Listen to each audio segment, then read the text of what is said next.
come on out.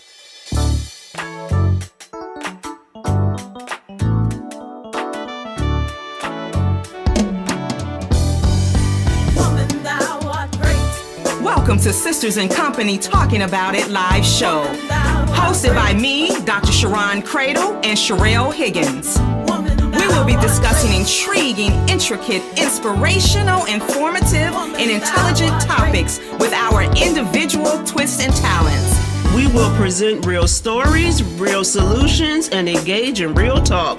So we invite you to be our company every Sunday afternoon at 3 o'clock p.m. as we focus on transcendent thinking that will move you forward. You become the company you keep. What company do you keep? Oh yeah, we are biological sisters by way of the south side of Chicago. So get ready to keep company with us and our guests as we talk about it.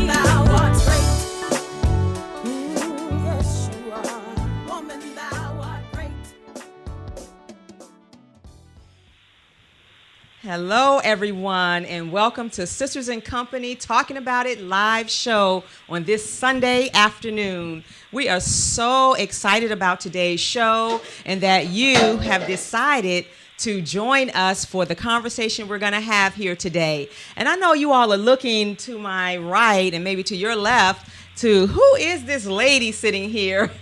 Well, Sherelle, my sister, co-host, could not be here today, and we have the fabulous and dynamic Nichelle Johnson here to co-host the show with us today. And I'm so excited to have her. It is going to be absolutely fabulous. Yes. So, Nichelle, thank you for being here. My pleasure. I told Nichelle is a natural, so you will see in a few minutes how she rolls, okay?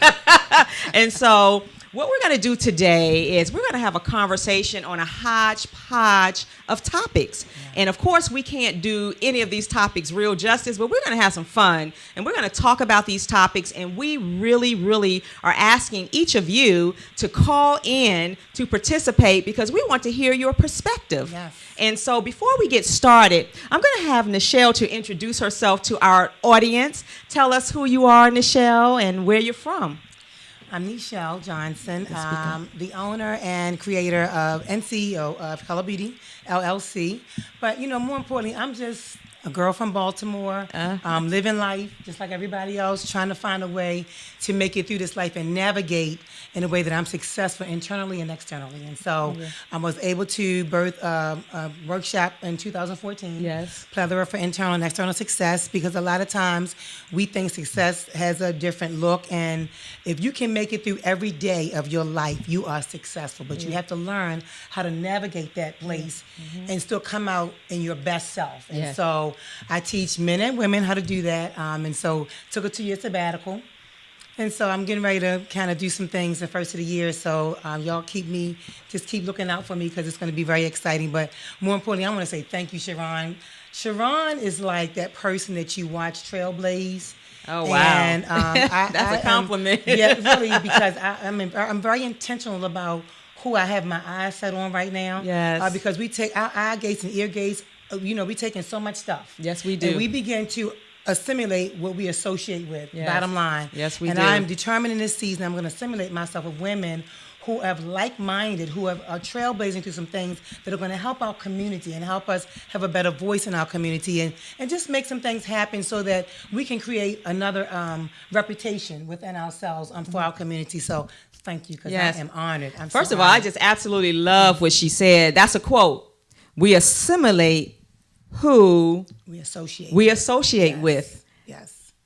Birds of a feather. They flock together. That's together. Old school. Yes. So thank you for that. But also, you didn't even talk about Color Beauty, and you didn't even talk about your program that you have on Tuesdays on Facebook. Okay, yeah. 2 Minute on Tuesdays is fun for me, y'all. Yes. It started out, 2 Minute Tuesdays started out, I had a friend that was very young, had ALS at the age of 50. Oh, wow. And literally in months, she was gone.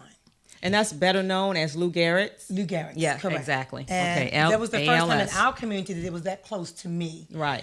And this was a person that was very influential in my life. I didn't take it well. It was very hard for me. And so one day I was in this question mode, God, why?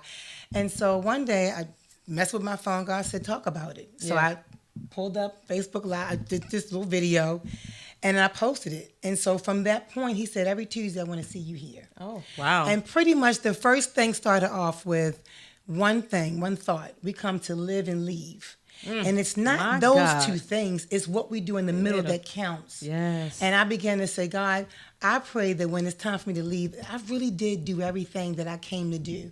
And I know that my friend left here with music still in her. I know she did. Yes. Because so many people were so touched by her. But the bigger picture for her, I don't think she ever got to. And I think it was out of fear. And I said, I never want that to be my story. Right. But all in all, I still respected her time with me. And so, yes. And so 2 Minute Tuesday started off. And again, when I say plethora is a lot of things. Yes, it is. Life is a whole lot of things happening all the time. Yes. And the response has got to be, well, how are we going to get through this day? That's how right. are we going to do the day in this mode? Exactly. You know, and how am I going to not get off the ceiling from this person?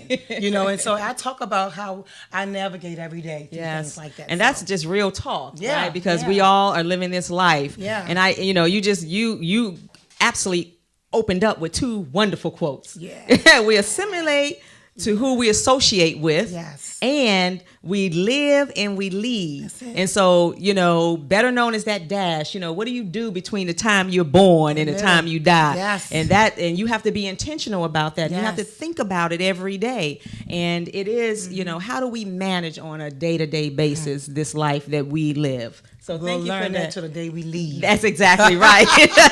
and we have a choice, in terms of how we respond to things that's happening to us. Absolutely. And, be in that mindset. You know how I feel about that. Be in that mindset so that when things start coming to us, we're a little better prepared to deal with certain things because we can't control everything, but we can control our reactions to it and how we deal with it. Yes. And so today's scripture, as I said earlier, we're going to talk about a hodgepodge of things that I believe is so much information. We're just overwhelmed with information. There's so much happening so quickly. And what I want to say about that, we say that, but I was telling my husband the other day, I said, I know that has to be a lot of information or a lot of news happening. I said, but what we see on television and what we hear on the radio is repetitive, as if those are the only things that's happening. And these things are for the moment, right? So, we just have to be very careful about what our ears take in and what we really are processing. So today's scripture is related to this hodgepodge of topics we're going to talk about. And so the scripture is Esther 3, 5, and 6. And it says, when Haman saw for himself that Mordecai didn't bow down and kneel before him, he was outraged. Meanwhile, having learned that Mordecai was a Jew, Haman hated to waste his fury on just one Jew. He looked for a way to eliminate not just Mordecai, but all Jews throughout the whole kingdom of Xerxes. Isn't that so relevant about what's happening? We're going to talk a little bit about Kaepernick. Yeah. We're going to talk a little bit about Serena. Yeah. We're going to talk a little bit about crime. And we're going to talk a little bit about school funding and the rise of HBCUs. We're ambitious. We're going to try to get all that in, but I'm not so sure if we're going to get all of it in. So we're just going to go with the flow. So what do you think about that scripture?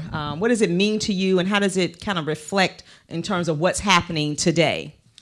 So, well, the bigger picture here is pride. Pride never plays out well. It just never does. Yes. Because there's no room in our lives for pride. Pride is, the Bible even speaks about it. God said he hates the proud.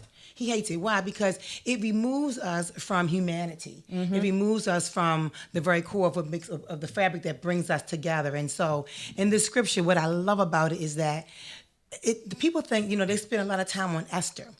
but it was really never about Esther. And things are never about one person. That's right. Whenever God Yes. gets ready to do anything major in the earth, he uses one person, but it's for a people. And so she was only prepared for a greater thing that was going to happen down the road, because listen, let's face it, the Jews were already hated, and they were just waiting. It was just an opportunity waiting Yes. to annihilate them. And so this is a situation that plays out a story that we all know so well. There are rules made in the earth. Yes. And so when the rule breaker comes, oh my God, Yes. it's like we got to send, it's like a Holocaust all over again. Yes. So, who are you to break the rule? Well, who are you to make the rule? Exactly. As if the rules fits one person. So you made this rule to fit you, but it doesn't make us inclusive. Right. And so with this situation, Haman was, riding high because first of all, he got the position, kind of funky. It wasn't the way he got it wasn't good, but he played his hand. And so he just kind of played chess and got himself on the board. When that happened, Mordecai was aware that this was about worshiping an image, a person, a man. He was like, no, I have one God. And so in that situation, Haman comes through the through the city. I want everybody to recognize me as king. Mordecai was like, not so. Yeah. You got one king, that's God. Yes. And so in his attempt to, in his disobedience to the rule, it created a situation for the whole nation. But how it plays out is that Esther's preparation was for the whole plot of the thing anyway. Right. So we had this thing with Kaepernick. Yes. One person. One person. When God dealt with segregation and racism in the land, who he started with? Martin Luther King. One person. One person. It was one person. When we started riding buses anyway and sitting anywhere we wanted to sit on the bus, who was it? It was Rosa Parks. It was one person. But look at what they went through. Look at the anguish that they went through. Sacrifices. Look at the sacrifice, Yes. the image, the reputation. And that's the problem now. Yes. See, nobody wants to give up the reputation part. Well, They don't want to sacrifice. They want to And that's what the sacrifice. Nike commercial, I love that promotion. Oh my God. That was such a bold move. It's a bold move, but it's Yeah. so true. Yeah. What are you willing to sacrifice for standing up for what is right and doing the right thing? And we, many of us, some of us have sacrificed because we felt like it was the right thing to do.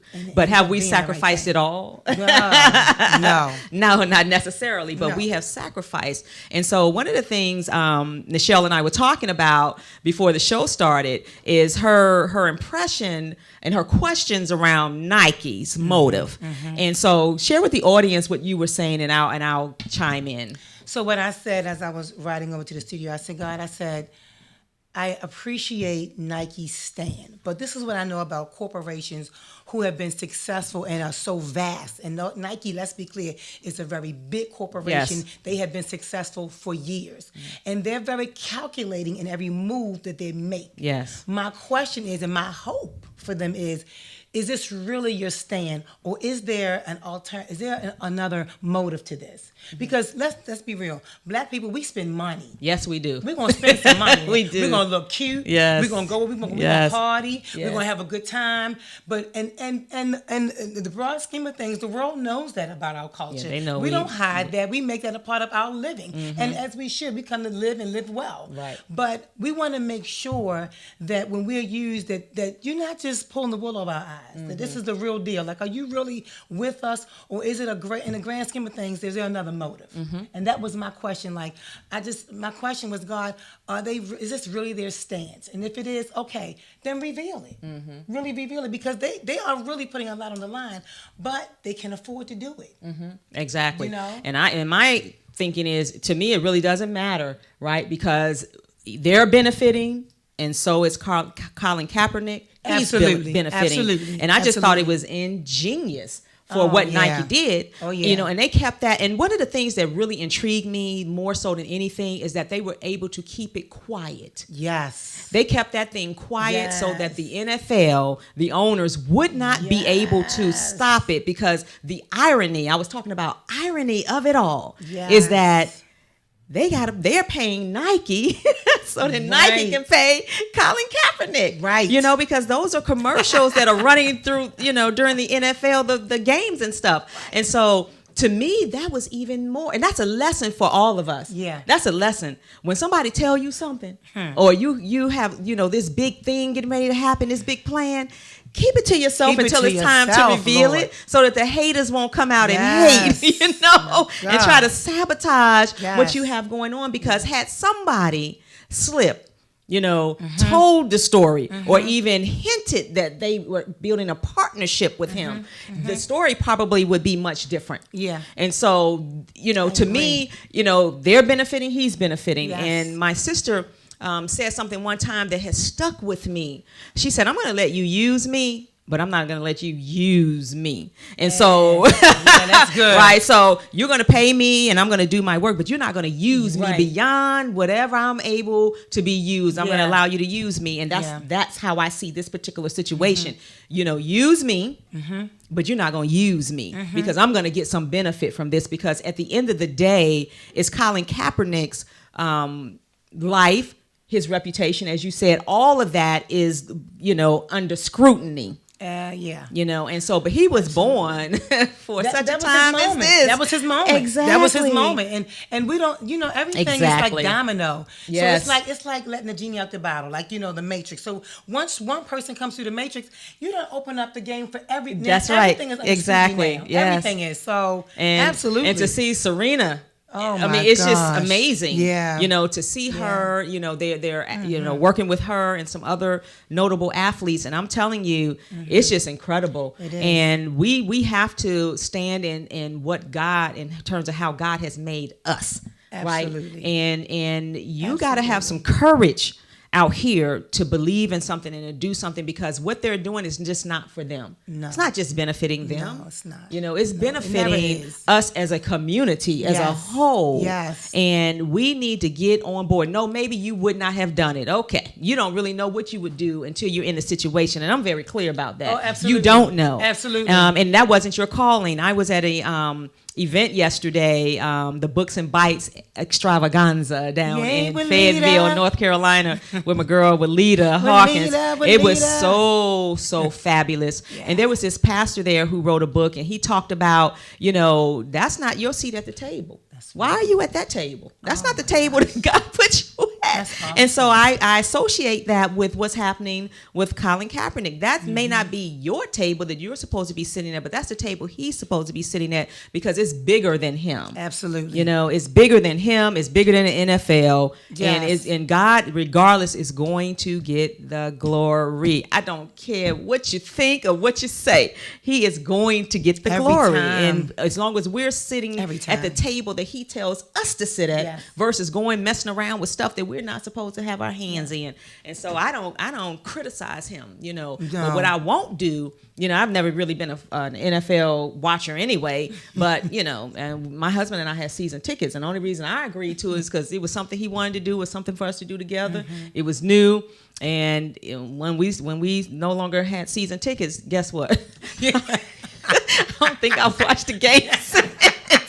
So am I boycotting? I don't know. I just don't watch it anyway. But I don't give people my credits or their ratings from my television when I really have some significant problems with them. Right. And so to me, that scripture really speaks to, man want to be honored, and we are not to be honored.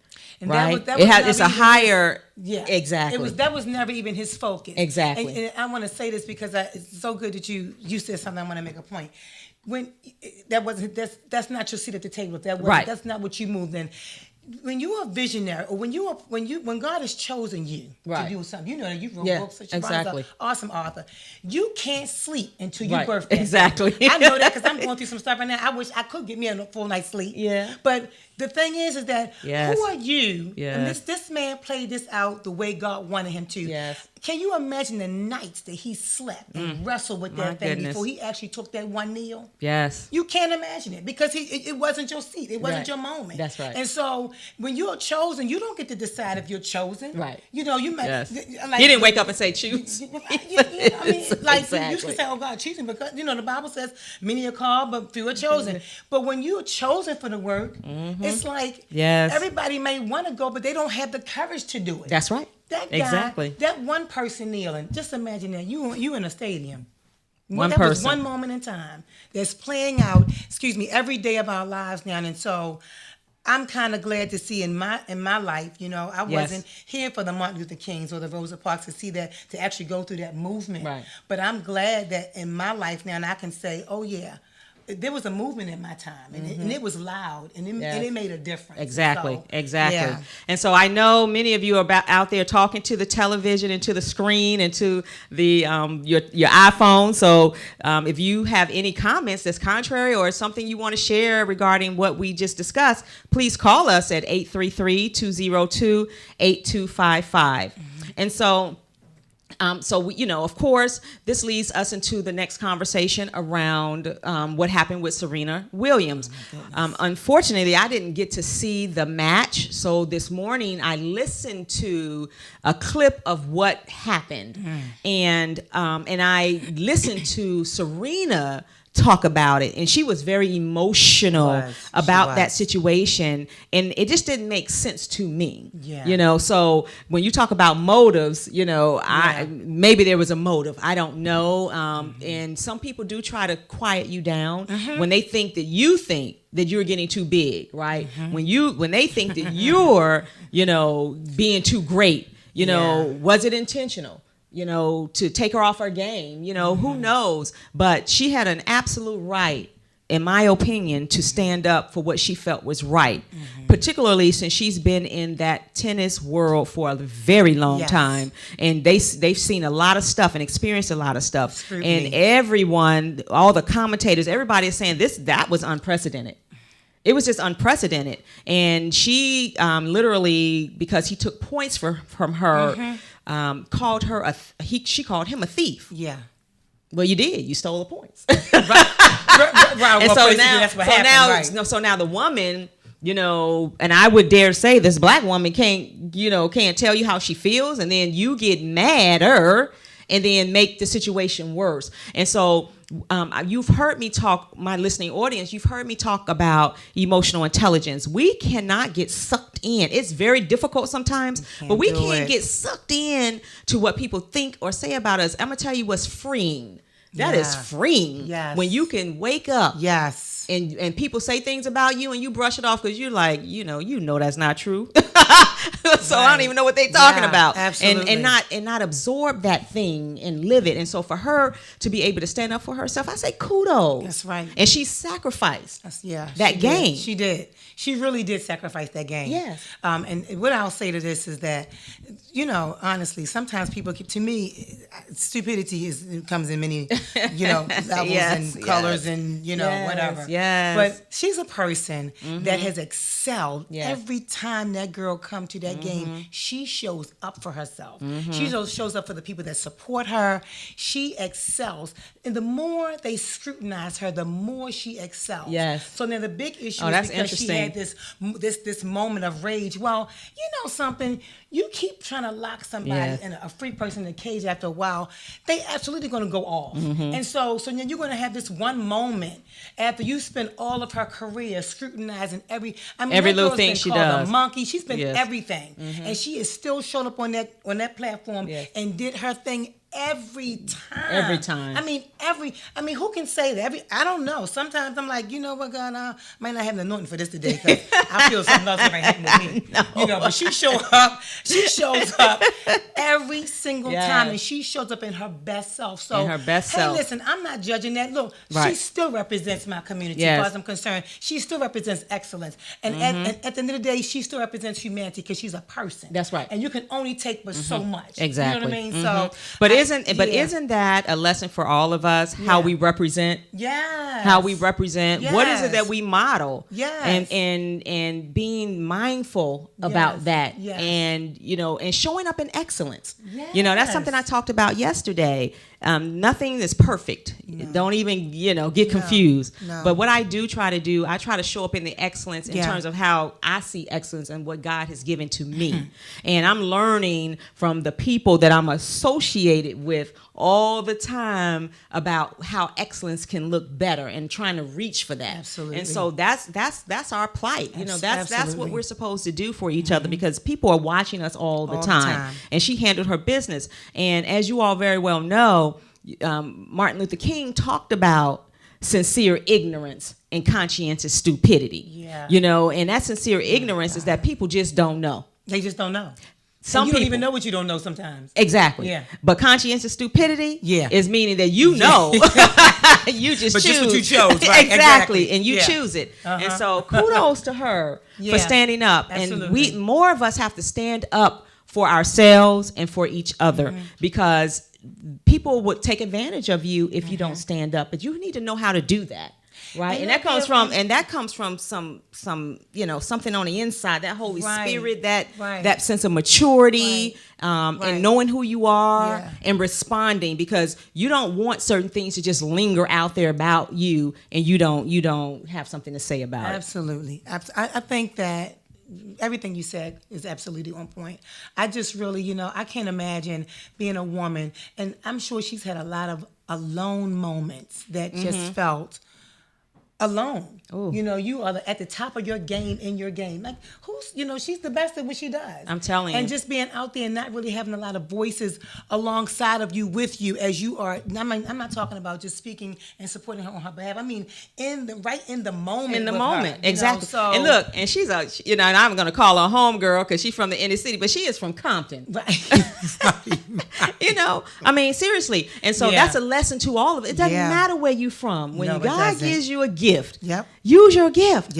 Right? And trust him. And somebody, there's a lot of comments, and somebody said, wait for the reveal. You know you have this gift, you have these talents, you wait for the reveal, because it is going to come to fruition.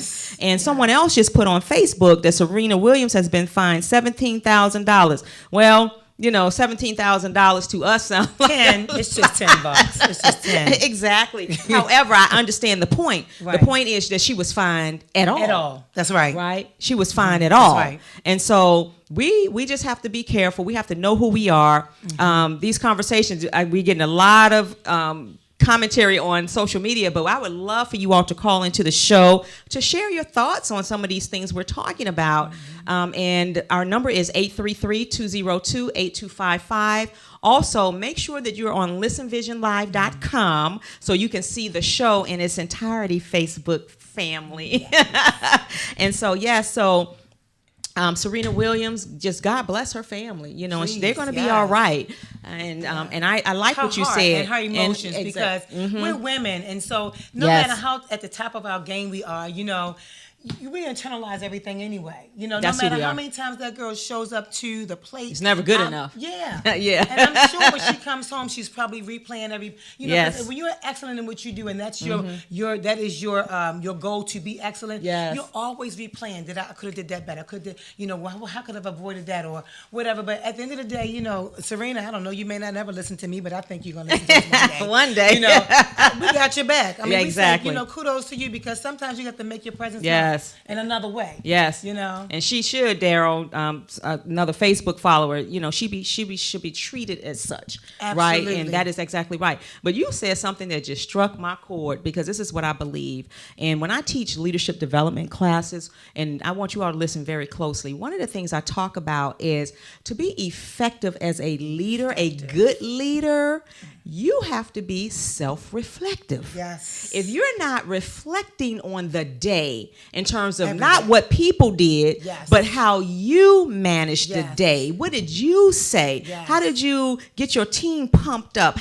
What did you do? If you're not self-reflective, then I'm not sure that you can really be that effective leader that you really want to be, because I believe that's a key requirement in your abilities is to be self-reflective. And if you are a leader and you're out there, and these are leaders in their sports world, they're leaders in their community, and I can imagine that she's sitting back being self-reflective about, did I handle that right? Yeah. You know, what would I have done differently? Right. And we can all do that in our relationships, Yes. in our jobs as leaders, in our interactions with people. That self-reflection is just so important. So thank you for reminding me of that, because I believe that it is. Yes, it is. Yes.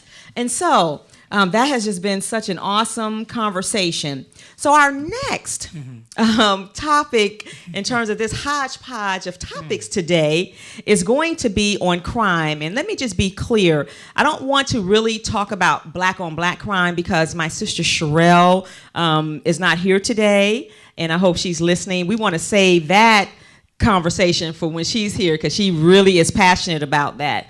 And so we're going to talk about crime. And depending on what source you're looking at, like the Bureau of Justice Statistics, if you're just looking at some, reporting that goes on in the USA Today or wherever you're looking, crime is local. When you really look at it, and one of the things that Nichelle and I were talking about was that these topics are so layered, because they are. So many layers. And so when you hear crime, you can't just think of it as one thing, because crime is layered, and it's a lot to it. But the crime that we're talking about today is our violent crimes, right?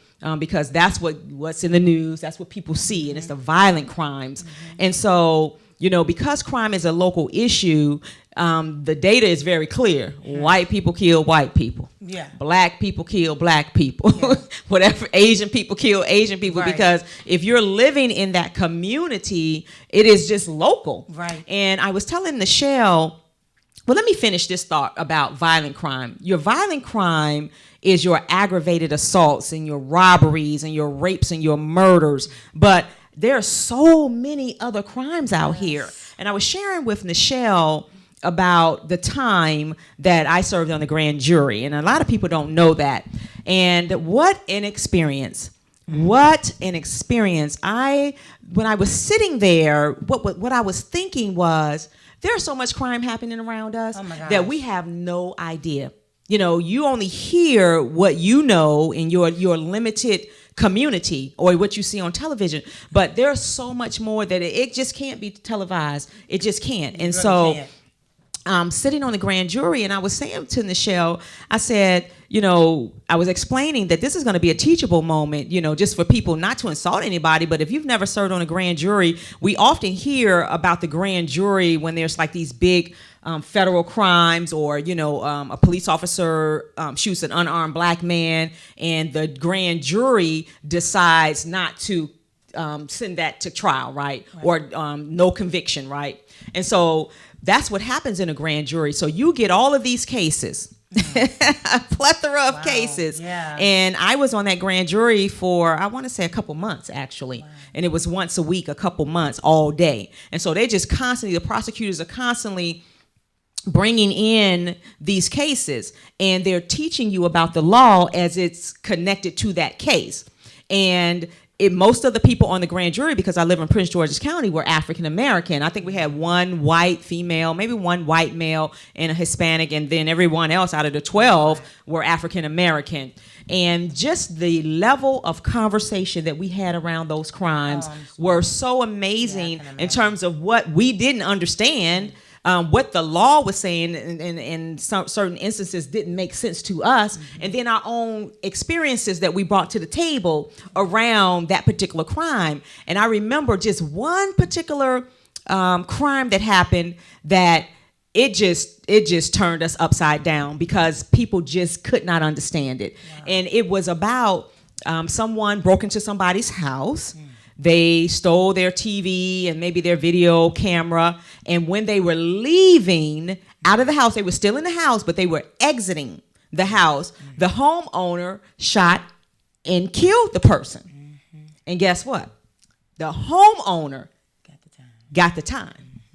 And we were like, whoa, and you can only imagine.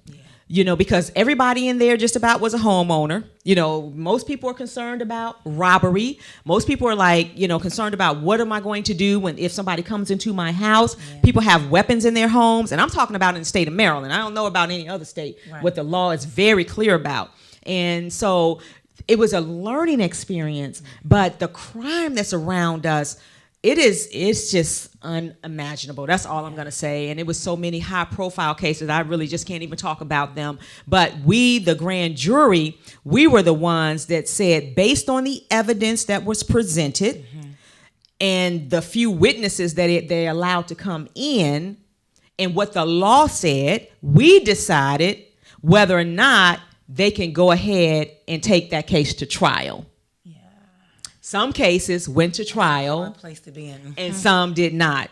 And it is a very difficult, some of them are, pretty clear cut. But some of the other ones, like that one I just described, those are very difficult to make the decision because you know what the law says, but you as a human being and putting yourself in that situation don't want to see a homeowner who felt threatened. Right, somebody's in their house, right. And they shoot them and they kill them, right. So that was a very difficult decision for us to make. And that one, that particular conversation lasted a few days. Yes. So it's funny. I'm thinking about that because when you told me, I was like, I do know the law says if you shoot them in the back, then that's not. And they're in your house, and it's not even about shooting in the back. It's about if they're exiting your home. And your life is not in danger. Wow. You need to let them exit and you call the police. Wow. But as soon as you decide that because they're in your house and you shoot them, then now you have committed a crime according to Maryland state law. Yeah. Isn't that amazing? That's amazing, and that's amazing. Kind of hard. And then it makes me evaluate it from another perspective. Because, that's the reality of it. We work hard for what we want. We really do work hard for it. And I think it's not that it's twofold. Okay. Sometimes we're connected to stuff so much. But then sometimes we realize how much blood, sweat, and tears goes into having a comfortable life. That we're like, you just come in and violate me like that? Like I'm out here doing this thing 8 hours every day, sometimes 12, depending on what you do. And so... I don't know. That's a hard place. And that was a level of conversation that we were engaged in the grand jury because most people could relate to that, in terms of imagining something like that happening, and if they were able to protect themselves, they could. So, crime, according to the statistics that I looked at, there are literally about 386 to 400 violent crimes for every 100,000 people in the United States yearly. And that's depending on the data. And so because there's so much to talk about with crime, and it's so layered and it's all, like you're elderly. You have some elderly people who are intentionally committing crimes because they want to go to jail. They go to jail when it's cold so they can eat, they get medical care, they have a social life, they no longer have their family. So crime is just layered. And so I would like to talk about crime very specifically because it is not all the same thing. No, it's just not. And and so when we talk about people who are in prison, we can't look at people some kind of way because like they're monsters or something. You just don't know people's stories. And let me tell you something. I wasn't going to talk about this, but it just really, really came to me. I met a young lady yesterday in North Carolina who works for the North Carolina state prison system.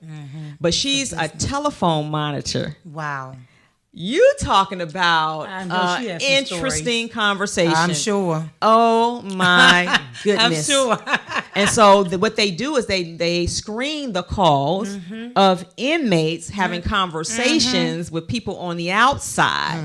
And so she was saying that you would just be surprised. I believe it. And what the surprising part was, she said, you'll be surprised what grandmamas would do for their grandkids. Oh, yeah, I believe it. And these women, who get connected with some of these men in prison, what they will do they try to disguise the conversation on the phone talking in code, but she says and some of them just talk straight up. Just talk straight up. I don't know how to talk in code.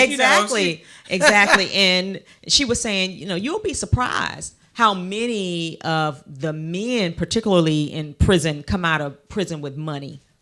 Oh, I know. I was like, what? She was like, yeah. She said because they get money from family members, they're bartering inside of the prison, and so they bank that money and put it in their, I guess, their canteen. They put it in their canteen, and a lot of from right in front of the exactly the jail. drugs Yeah. because of, we got these people bringing drugs into, Yeah. and so they're selling the drugs, and so.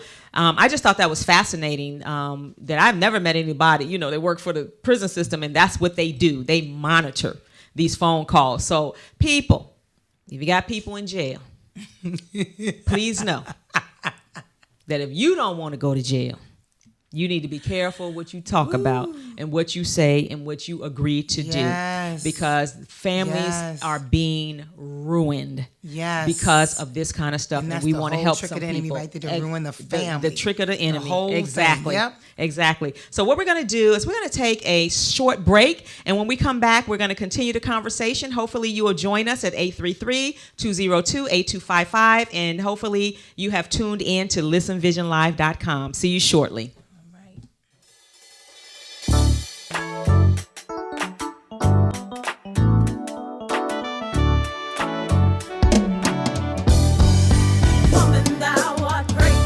Welcome to Sisters in Company Talking About It live show.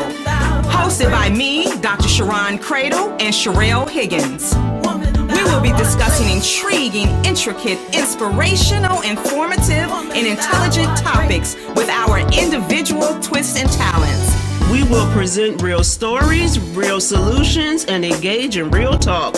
So we invite you to be our company every Sunday afternoon at 3:00 p.m. as we focus on transcendent thinking that will move you forward.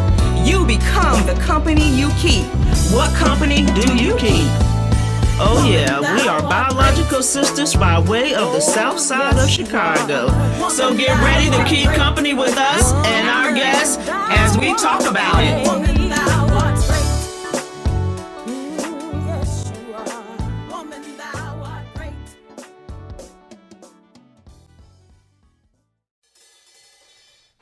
Look, welcome back to Sisters in Company Talking About It live. Sherelle, I hope you're listening. Our guest co-host said you take fabulous pictures and fabulous photos, and I said, honey, you better not tell her she's not cute. She's cute. Because she always ready for the camera. Pose, pose, pose. I absolutely love it. We miss you, Sherelle. So our next topic in our hodgepodge of topics today is entitled, It's a Serious Matter. Yeah. And all you Greeks out there, we're not talking about the Greek life. It's a serious matter. And we're going to talk about Aretha Franklin's funeral and Ariana Grande. Yes. And so I'm going to let Nichelle lead us off with that particular topic. Yes. Honestly, I was so uncomfortable watching it. I was watching and I kept saying, okay, God, I can't do this. And I can't do this, God.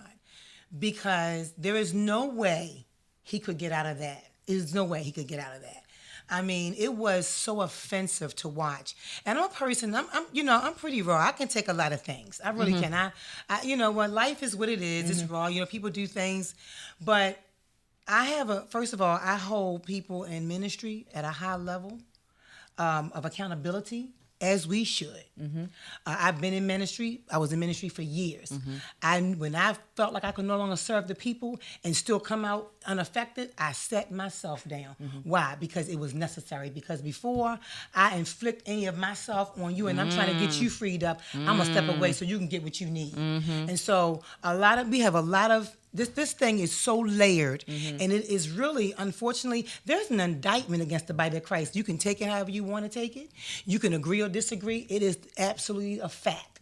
Because anything that's happening in our community, in the earth, in our cities, the bottom line is the first place they should be doing what they're supposed to do is the body of Christ. But the problem is we want to be so inclusive in terms of we want to do exactly what we see everybody else do. We want to still not be bridled in our appetites, and we have a lot of unbridled appetites where we want to have and when you get a platform, and I remember hearing somebody say this a long time ago, whatever your sin is, when you get a platform, if you haven't dealt with that sin, it's now amplified 1,000. Exactly. And so what has happened is you have event that is so broadly televised. I mean, this woman was world renowned. And this is a place where you still can't bridle your appetite. No, I'm not going to be nice about this. Not at all, because I have a personal story behind that. Me too. And really. And so what that will do to a person, we don't see, I always say this, the enemy doesn't come for no one moment in your life. He comes for the residue. Yes. The residual from it. Because that one moment is going to keep playing out and keep playing out. So what if this young lady was somebody that God has a mark on her for later, and she's still, she's called to entertain. That's what she's called to do. God made everything. Everything he made in this earth, he made it. It wasn't nothing here that he didn't make. Okay? It's up to us to handle it correctly. And in that situation, we don't know what's going to happen in her life then, what road it's going to take. But one moment could restructure how she approaches anything that she may feel like she may be commissioned to do. And that may say, oh, no, I'm not doing that because, you know what, I don't want to deal with that. So now you have another roadblock in the way. And that's what these things do. They play out as roadblocks down the road, not for today, because you can get past one day. But it's when you have to go down the road and say, you know what, I don't know if I'm going to do that because I've seen that before and this happened to me. And so I can say that personally, some things that it took me a long time to step into it took that long because of the violations that happened previously. And I'm like, nope, I don't want to fight that war by myself. I don't want to go through that.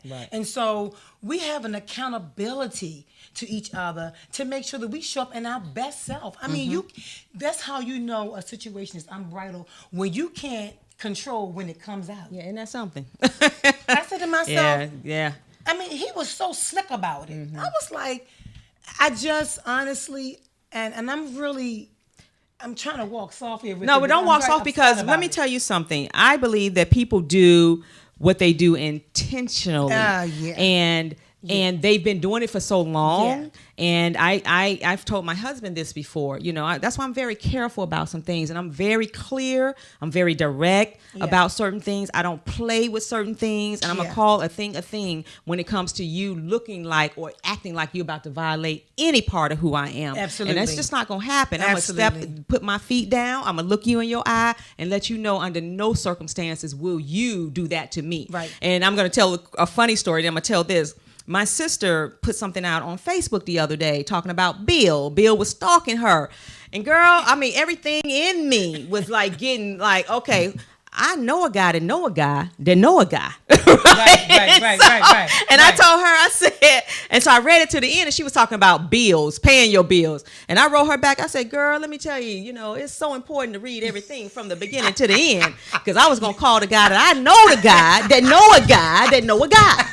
Because it wasn't going to happen in our family. I'm just telling you. Y'all need to clearly understand all this, you know, Chicago's still up in there. I know that's right. Some people that know some people. Right. That's right. And I'm just like, no, you ain't going to be stalking my baby sister. But anyway, I just had to get that off me. Can you still help me out now? That you know the whole story? Can you still help me out? Honey. And then all my other peeps were chiming in, and people probably didn't say anything because they were Facebook stalking, trying to figure out who it was, right? But anyway, but I was telling my husband many years ago, I was going to join this church. This is before I knew him. I was going to join this church, and back then, and well, they still kind of do it in churches, give you the right hand of fellowship, right? And they do it all out in front of people. So I walked up, and the pastor was giving me the right hand of fellowship. So he shook my hand, and he rubbed the center of my hand, and it was just the most uncomfortable, bizarre things. And do you know, I got the right hand of fellowship and walked out the door and never went back. Right. You got the because right I knew enough at the same time. Exactly. I knew enough that wasn't right. Right. And I wasn't going to even put myself in a situation because people are sick. Yes, they are. They're sick. Yes, they are. And they have some people they look at you and they think all women have these poor daddy stories or something that's happened to them, and they vulnerable and they needy and they need you, and you should be glad they want you. I'm like, oh heck no, what? You don't even want to know what I think about that. Right. But that whole situation, so I can imagine what this young lady was feeling and didn't know what to do. You know, she didn't know what to do. And now she's probably looking at herself, because that's what they do. They try to make you feel like you're the bad person. Yeah. And I'm just sorry. I don't care what she had on. It doesn't give anybody the right to disrespect her. I just believe that. First of all, that It just girl, doesn't disrespect she is her. like his daughter. I don't care. She's It like does his not. daughter. So now I'm looking at you. I'm scrutinizing you even more because like she's like how old? What? I don't know how old 20, she what, is. something? Yeah. Doesn't matter. He's 60. Mm-hmm. Are you kidding me? So I'm very upset about it. Yeah. It was so unnerving, and I literally had to go back to it like 3 or 4 different times because I just couldn't get past.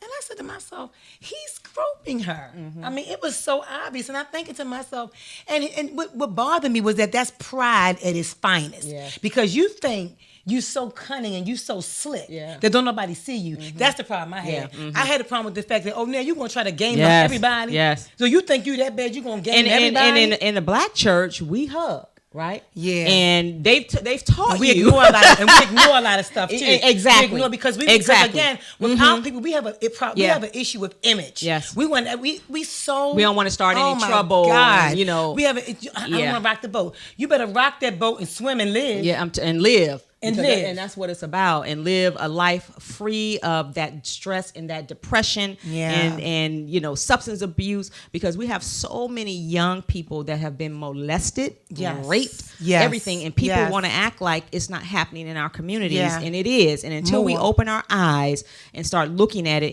and seeing that. And I remember another time when a guy, okay, we got about 5 minutes. A guy, I was walking down the hall of a school, and I'm not going to even mention the school, and he bent down and he said, you sure do look nice today, and touched me on my leg. I lost my mind. Right. I lost my mind. I mean, I was that's just you should have. it was so, I'm thinking, okay, how do you walk down the hall and you bend down?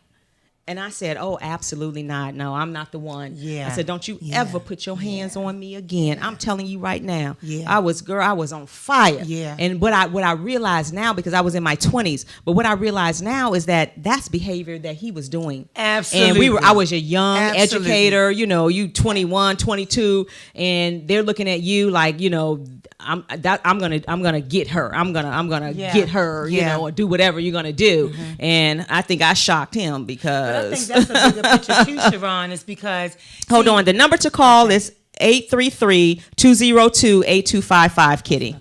Yes. But go ahead. That's a bigger picture too because, Yes. like you said, it's been going on. And see, we all Oh, have a yes. defining moment. Yes. There was something that happened, and I won't mention the pastor's name. There was something that happened. There was someone that was exposed, and when he got exposed, he still wouldn't come to his truth. Now, let me tell you something Right. about God. Yep. When we have things in our lives that are unbridled, God will say, come on, let me help you with that. Right. Come on, get that together. And then you mess up. Come on, get that together. And he keeps coaching you through this thing. And you never get it. Yeah. So he said, okay, if you gonna do expose it, you it'll now. be okay. But if I do it, it's going to hurt you because I'm a father. That's right. And fathers don't really care about how you feel. They care about the end result. Yeah. So now, when it plays out, if you still miss your moment to Yes. come clean with God and to be transparent before His people, honey, that's a hard road. Yeah, And so this was a moment for him. Yeah, it was. Look, I don't know his name. I'm not even going that far. I know the situation, and I'm not going to act like it's blue. And if it's black, it's black. Don't get me with gray and silver and it's slate. No, it's black and white. That's it. And so that was a defining moment for him. Maybe that's a warning. Maybe you know what? This is the warning. Exactly. Come on, pull it in. Exactly. So Yeah. we have to look at it on a bigger. And it's that bondage, being in Absolutely. bondage. Absolutely.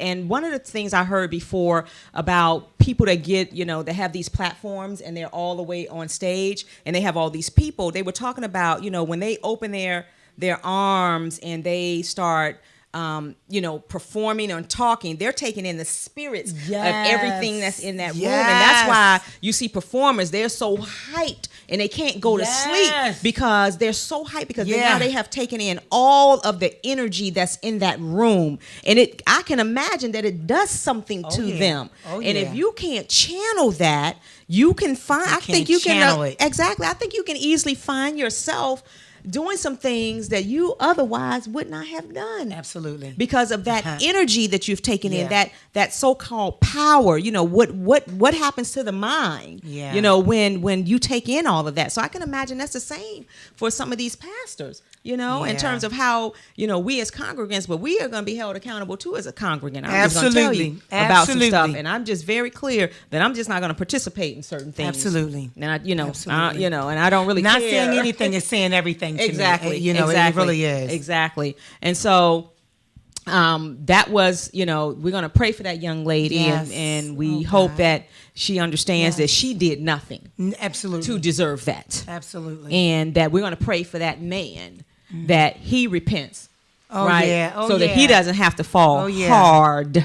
Because if he doesn't repent, of course, he probably will fall hard. I mean, that's just how it God's goes a in father. life. Exactly. God is a so we father. only have one more minute. And so, of course, we could not get to all of the topics that we wanted to talk about today. But I do want to thank everyone for tuning in, for sending your comments via social media, and for our wonderful guest co-host. you Maybe for we can have her having to me. come back. Thank you for having me. You were absolutely phenomenal, and we just really appreciate it. And so we know it's raining. We want everyone to stay safe. Today, and the people in Virginia and North Carolina that's expecting the storms, please follow instructions. Yes. Be safe. Yes. Do what you're told. Material things are not that important. No. If they tell you to leave, they tell you to go somewhere, do it, because your life is more important. So hopefully you will tune in next week at 3:00. See you then. Have a blessed week. Have a blessed week, everybody.